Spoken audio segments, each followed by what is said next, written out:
think about what Google's trying to do, it's trying to de-risk generative AI kind of clogging up and spamming the search results. So how do you hedge against that? Well, let's just put community sites at the top because there's more of a chance that they're written by humans. So you're getting human answers. And I think that's been a big part of it.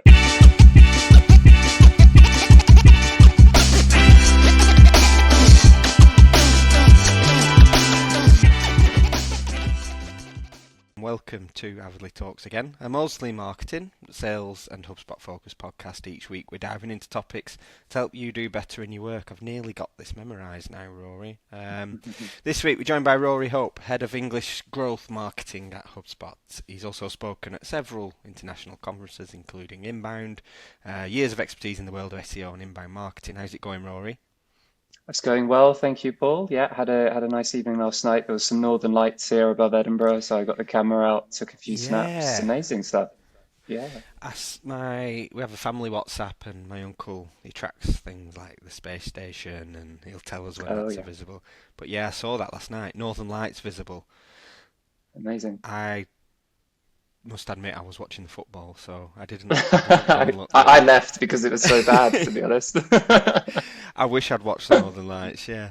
Yeah, Um, yeah. it's weird, isn't it? They look better on your phone when you take a picture, apparently. Yeah, they do. We could see it a bit above, but absolutely the camera captures it with a couple of seconds of exposure, and yeah, it looks amazing. Nice. You have to send me the picture afterwards. So you're Oh you're well. up in Edinburgh. It's nice Yeah. to have a HubSpot guest on who's also from the UK. That's a Mhm. novelty. Yeah, many of So us are in the US for sure. um, yeah, why we wanted to chat was, like I say, you've got obviously your role at HubSpot, but also from your background, you've seen a lot of the changes in my marketing and SEO and how things have changed, I presume. So one Mm. of the recurring things we keep coming back to this year in particular is how things have changed so monumentally in digital marketing, SEO and inbound in particular. How are you seeing it? Mm.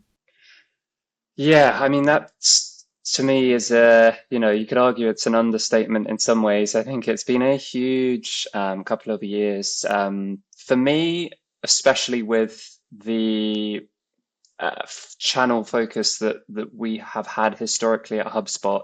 A huge amount has been placed on Google organic search and building out the visibility across organic search. Uh, it's been a bumpy ride. I mean, Google has become far less predictable, more volatile, and strategies that used to work are less effective than they were before. Um, I think Google's responded in thrashy and unpredictable ways to the boom of generative AI. I mean, it's generative AI presented a legitimate threat to the quality of their search results, right? Because people could just churn out lots of content, and the results would get worse. And there was already a lot of press around them getting worse anyway. So they had to respond there, but they also had to respond by trying to disrupt themselves internally by launching generative AI features in the search results, like AI overviews. We've just had AI organized results as well, which are coming for certain types of query. And What's that? Explain that one, because people will see AI yeah, overviews more, obviously, I think, but explain the organized results. yes. Yeah, so AI organized results are coming to certain no right answer queries. I mean, the example that Google gave in their press release was someone searching for vegan recipe inspiration, and an AI organized result would ultimately pull together a search result that is completely unique to the intent of that query and brings in more from what we're seeing in terms of the press release and early experiments, rich media, so videos, imagery, but videos being a major part there. So you're going to see more rich media in the search results, and it's less predictable in terms of what type of result you're going to see. And for a marketer, that's challenging because Google said that they're not going to add this to Google Search Console, i.e., you can't monitor it with a filter, like you can't monitor AI overviews with a filter yet in Google Search Console. So all of these new SERP features, the generative AI led or SERP structures, are just adding to that unpredictability. And that's making it much harder for us to replicate the playbooks and advance the playbooks that we've had in the past because the landscape is changing. And yeah, so I mean, I think what I was saying before, where there's sort of two areas I see that Google's focused, trying to preserve the quality of the search results and then trying to disrupt themselves with generative AI. Some of the things that we've seen in the landscape, which I think has been well documented in the SEO community, but there's really affected our visibility, are things like the rise of community websites in the search results, Reddit, Quora, just exponentially increasing and getting into the top 1 or 3 positions The Reddit, for, the amount of Reddit yeah, in the top 3 this year has been ridiculous. the graphs, the visibility graphs. It's just, I mean, for me, if you think about what Google's trying to do, it's trying to de-risk generative AI kind of clogging up and spamming the search results. So how do you hedge against that? Well, let's just put community sites at the top because they are written, or there's more of a chance that they're written by humans. So you're getting human or people first answers, And in and I theory, think that's been a vetted big by part of it. humans, because the most Exactly, upvoted comments. But the trouble I've exactly. found with some of these queries when they were pushing Reddit so hard in probably around August was its peak, that Mm. the humour on Reddit doesn't mean the most upvoted is the most accurate, No, or and there's a very particular humour on Reddit, and there that is. backfired quite a few times publicly, didn't it? Like, Yeah, to stop your toppings falling off your pizza, use a nail or glue. something, or glue. Yeah, Yeah, yeah.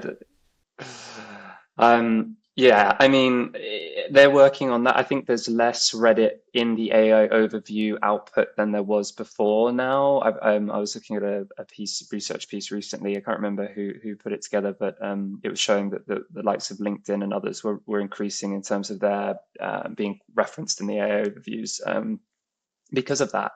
But for me, this is all about Google trying to preserve the quality of the search results in response to generative AI. And we've also seen a rise of niche relevant sites ranking the search results, which to me is no bad thing. But for a company like us, where we have over the last decade or so, or 8 years, created a lot of content across hundreds, close to thousands of different topics and had the chance of ranking across them. Now it's getting much harder to maintain those top positions because we are seeing, when we deep dive into topic clusters that we used to rank for, those that aren't hyper relevant to our products and services, or the topics that we're sort of known as an authority and relevant to, we're finding it much harder to rank for those than we used to. Plus, Reddit, Quora are competing across those categories more fiercely than they were before, which is really just making the landscape a much tougher place to operate in from an organic search perspective anyway, over the last year or so. how much of your role is spent doing this kind of research? I would say so, probably about 60% or so of my role is focused on overseeing the teams, the strategy, and the execution on um, our programs, as we call them, that have a great deal of historical reliance on organic search. So the HubSpot website, the HubSpot blogs, the HubSpot micro apps. Google search has been and probably will continue to be for at least some time the most repeatable channel for building out evergreen volume, right? And that means that because we're facing these headwinds, it's a big focus for me, excuse me, and has been for a while, to try and figure out what we're going to do about these landscape changes. And, you know, we spoke about community rising in search results, niche relevant sites. There's also the disruption.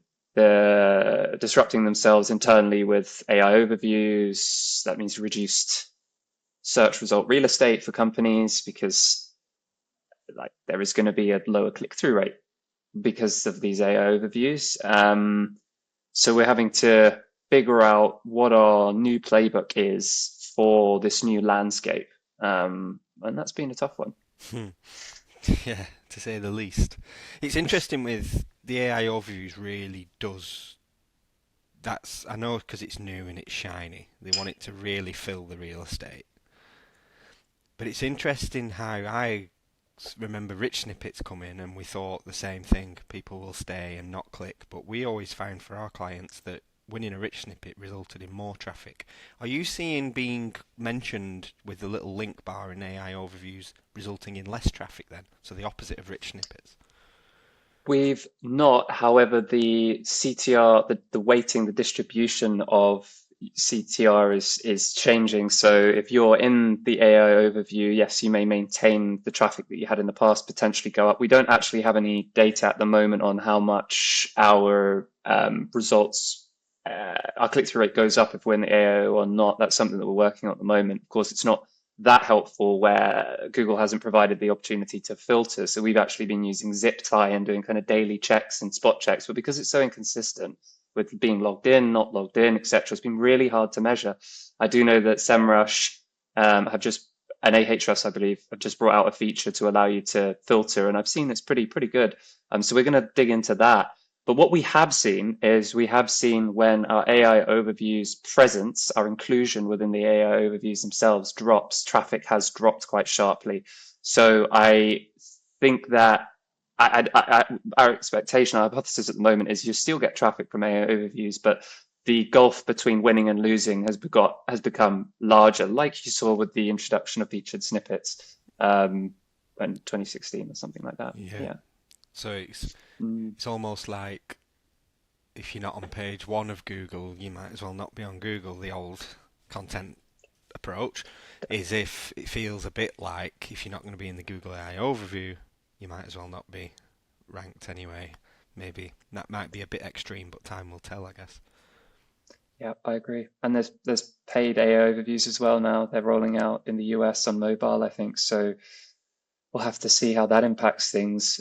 Most of my role is focused on organic, but we do partner with our paid marketers to coordinate on campaigns and across the programs. And that's going to be something that we're going to be, experimenting with and seeing what the KPIs look like from that as and when we get the time to do so. Do you think, obviously it's towards end of the year now, for planning for next year's budgets, it feels a bit like you'd have to spend more just to stay where you are in terms of paid, in terms of results? Yeah, I would expect so. I think it's I think the thing is that I think it's paid, yes. I think everywhere, all channels, yes, all media formats. So it's getting harder to get the visibility you had before on Google organic search. You then have to pay for that visibility more than you had before. We just spoke about kind of why it's getting harder.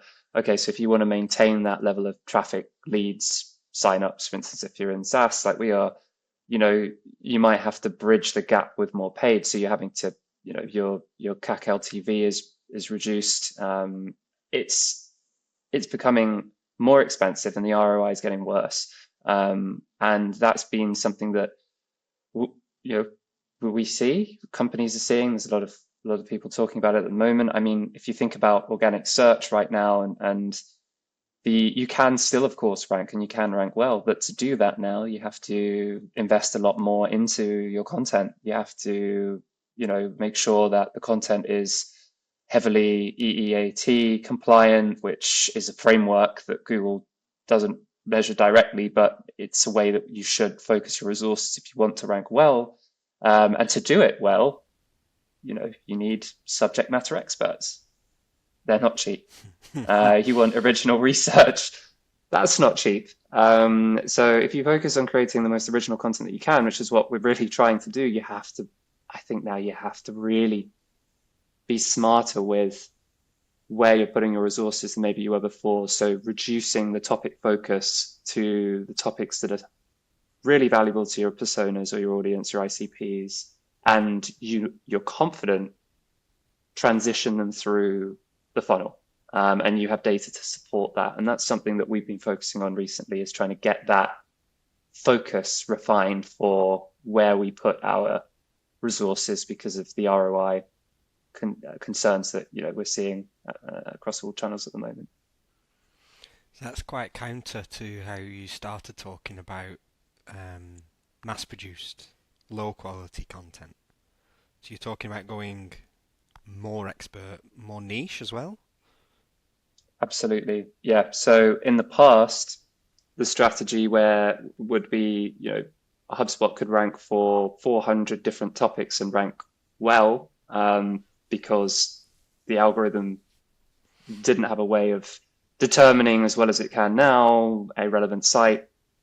And it wasn't rewarding, let's say, the outputs from an EEAT strategy quite as much as it is now, arguable depending on the query type. But now that's the case. So what I would recommend companies do, marketers do, is become more focused with the topics that you're going to publish or invest your resources in. So we actually rolled out what we called a 3Ps framework.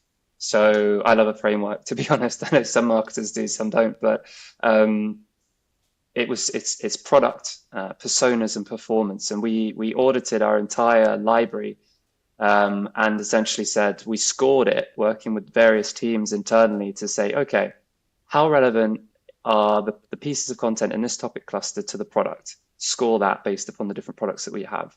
How relevant are they to our personas? Because that doesn't always align. You can have persona topics that aren't directly linked to the product. Score it. And then performance. What does historical performance look like? Because sometimes you could be surprised that you've got a topic that's not directly relevant to the product and arguably isn't that relevant to a persona that got created once and it's performed really well and you're generating leads and signups and MRR. So what we did is we put that together into a matrix, and we use that now to prioritize our topics more effectively and then invest that content resource into those areas, because as we were saying, it is getting harder to target the breadth of topics that you used to, because the bar's been raised. So give us the 3Ps again. So the 3Ps were product, personas, and performance. And that's a way of scoring content across your site, to create a prioritized list to put your resources into. And then when you sort of find the sweet spot, which I presume is scoring high in all three, what are you then doing with that topic? Yeah, great question. Let's use the framework that a lot of SEOs and marketers have been talking about, which is EEAT. So expertise, experience, authority, and trustworthiness. So we have a process internally where we have our growth marketers that do a lot of the research, the specs, the optimizations to our media portfolio, and we hand a lot of the briefs off to our internal media team. We're fortunate enough to have that set up, being the company that we are. In the past, when I've worked agency side, haven't had that luxury at times, but that's how we operate here at HubSpot. And what we have been focusing on is, once we know that refined list of topics, we're looking to firstly identify who internally or externally is a subject matter expert in those topics. Do we have one? Do they have an online presence? If no, how could we go about building that? If yes, we may prioritize that topic over others because we actually have the pre-made one I made earlier, subject matter expert who can actually author the content or the media. It doesn't have to be text content, of course. In fact, increasingly with non-text content is important, video, etc. So map topics to subject matter experts.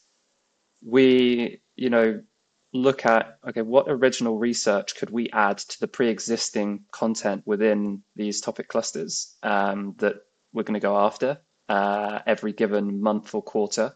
If we don't have original research, we will partner with a team in media who have partnerships, tools, the likes of Glimpse, etc., to put together new first-party research pieces.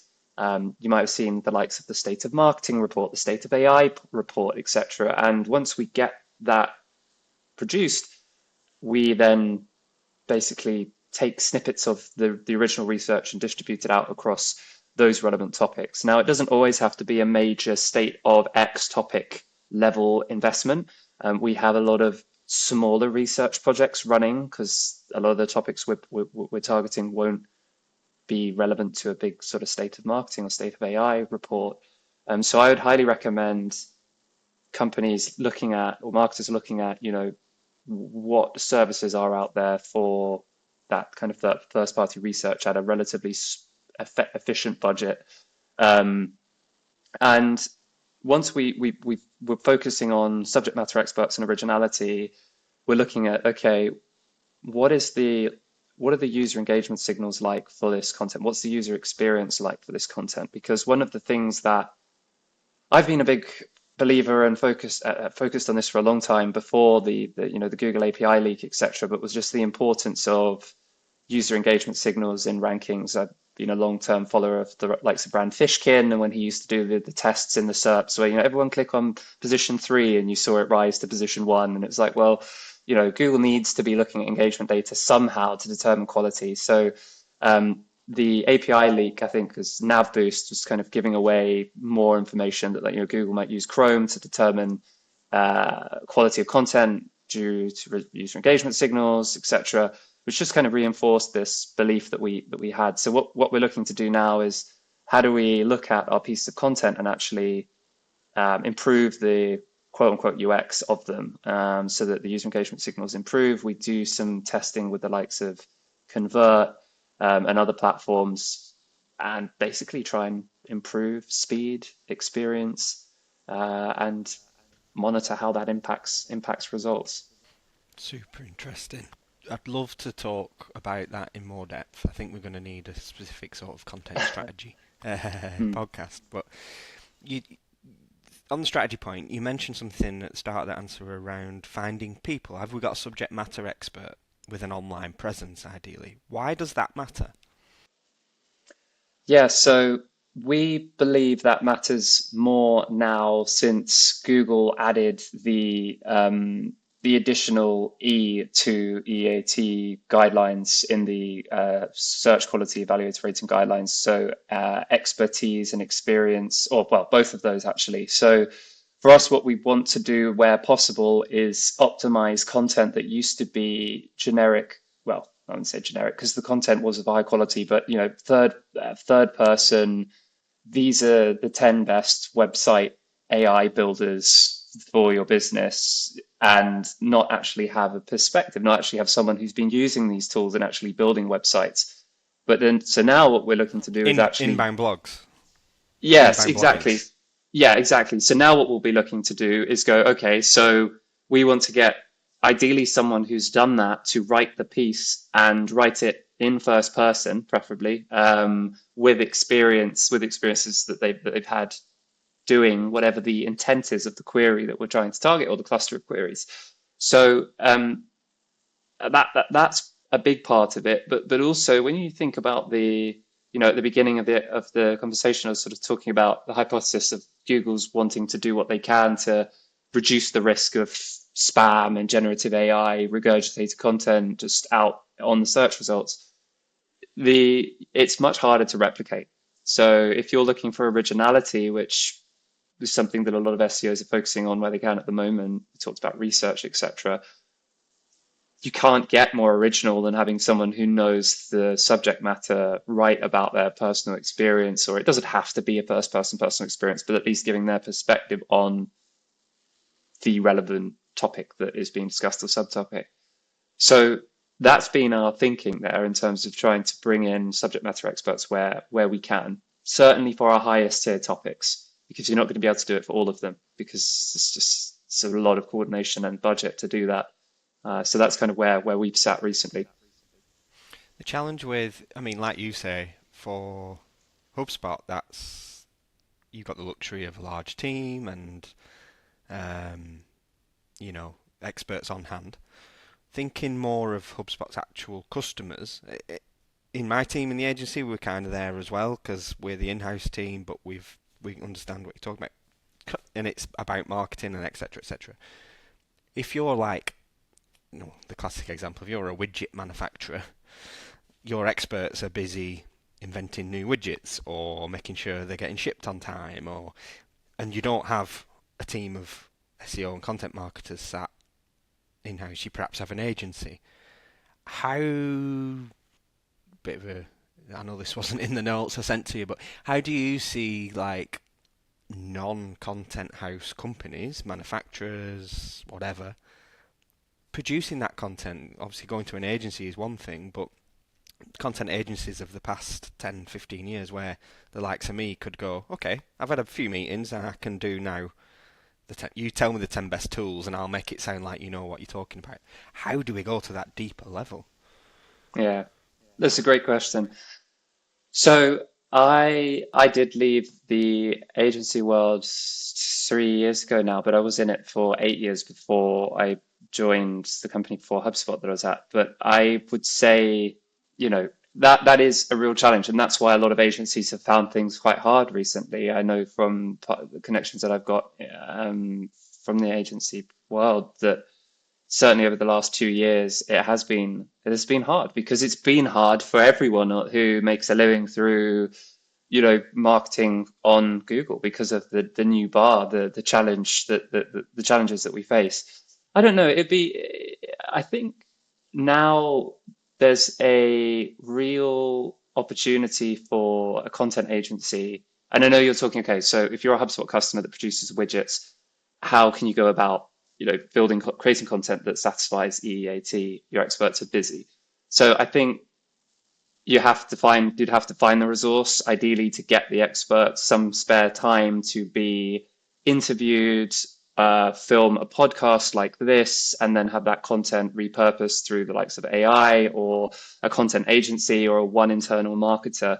So I think that would be helpful if you can create the space for one or two of your internal experts, subject matter experts, to have a low lift way of contributing ideas and content. And then the marketers should then go and optimize their profile online. It's not the be all and end all, of course, but those would be some tactics I would think of. But quite frankly, I think you'd probably, if you wanted to really be successful, and this is where the barrier to entry on Google is high, and it's going to be higher now, you probably would need a content agency. And I think there's an opportunity, or a good opportunity, for agencies out there now who will specialize in finding good content creators for certain topics that are highly, or industries that are highly competitive, and then actually kind of bringing them on board to create content for companies that are willing to or have the budget to pay for it. So I think there's probably an opportunity there, whereas the model of churning out lots of content for a lot of companies quickly, I think that's hard. That's going to become much more hard, much more difficult to maintain, I think. And we used to do it when I was at Symmetrical, my old agency. We had 20 clients who all wanted content services, and some we'd outsource the content production, some we do it in house. But that was a strain. And I think now looking back, probably the quality of content that we were producing then wouldn't work now. Not some of it would for sure, but not all of it. And that's going to be really hard for agencies, I think, moving forwards to find that balance. No, I think we've had the same sort of learning curve and the data showing us those things. I remember we've had clients where the simple view of it would be, well, here's a pain point and here's 10 topics around it that are slightly different intent, and you can get half up to speed and produce something that would rank, but that's already been declining. But the pace that's changing in terms of bringing you results is rapid.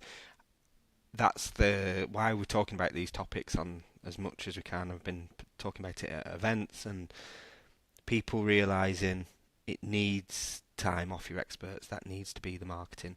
I think it comes your subject matter experts having an online presence leads into something which is a whole other can of worms we didn't get to, which is people trusting people in the age of AI, and also not just being on Google. You said about LinkedIn and social platforms and communities. I think marketing teams setting up have got a challenge, or businesses setting up, sorry, to market themselves have got a challenge of how do you get these people in front of people if it's not just on Google? I guess my question is, I'm rambling there. Google isn't the only place that people are going to be searching.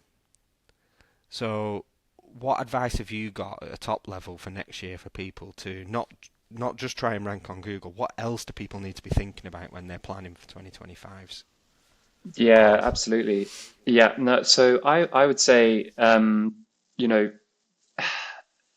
focus on refined topic. It's for refined topic selection. So don't try and rank for everything. Focus on the topics that are really relevant to your product, services, or the problems that your customers are facing. Once you know what those topics are, try and find subject matter experts either internally or, if you can and you have the budget, externally, to agree to contribute X amount of time, half a day, a week, if you've got marketers that can go out and then write the content for them once they share their ideas.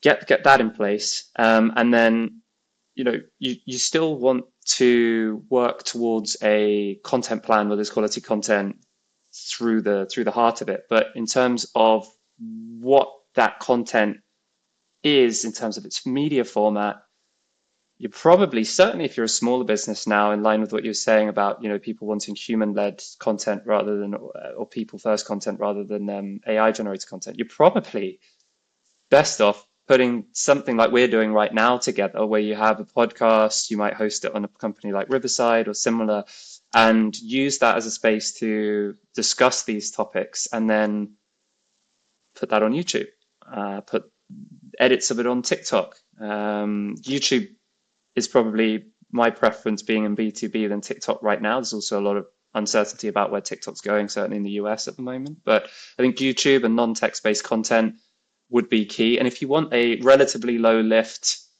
way of taking a lot of your old text content that's sitting there, hopefully still ranking well, maybe not ranking as well on Google anymore, use that as a blueprint and start to work on podcast episodes that cover those topics, that are filmed so that they can be videos. And then you can use AI now to slice up those videos very quickly, and also transcribe them, edit them then, and then start to publish that way. And that's very similar to the new products and features that HubSpot have been rolling out this year around sort of content remix and the Content Hub AI innovations and everything. It's really, that is all about thinking about small to medium sized businesses and how do we create something for them that's really easy and quick for them to create content at scale, because that's the challenge. That's whatever the challenge that a lot of businesses and small businesses, medium sized businesses are facing.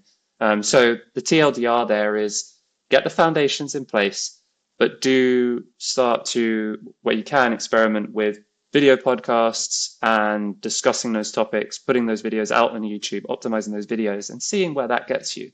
Embed those videos back into your text content, and you've got a nice loop there where you're enhancing the quality and the originality of that content that you had in the past that might have sat there third person, not really that great, whereas now you're going to level it up with this approach. Absolutely. Brilliant, brilliant advice. And I think great point about the bringing the AI back in. It's still heavily using AI. This will be edited using AI Yep. in terms of it's transcribed quickly. The show notes are done. It points you in the direction of finding snippets. It looks for where we're more animated and zooms in on that and suggests it. These are all the time savers that you're spending the same amount of time as previously to write 10 blogs, but you've got your expert who can only commit an Exactly. hour a week, like you say, sharing their knowledge, and you're putting it out. So, really, really great 100%. way to look at it. I'd Yeah. love to dive into this more. I'm going to ask that we do a follow up and we look at more the Yeah. production and the day to day and how people can actually take that strategy you've described brilliantly and put it in Put it into into into play. action. Yeah. Yeah. Yeah. Absolutely Sounds brilliant. great. Thank you so much. Yeah. Thank you, We'll Paul. we'll speak soon, no doubt. Yeah. So, if you've enjoyed this episode, be sure to leave us a comment on Spotify or 5-star review, and hit the follow button. We'll get the follow-up episode recorded as soon as we can. We'll see you next time. Thanks again, Rory. Thank you. Hey, did you enjoy this episode? Then be sure to leave us a comment, a review, and hit that follow button. See you next episode.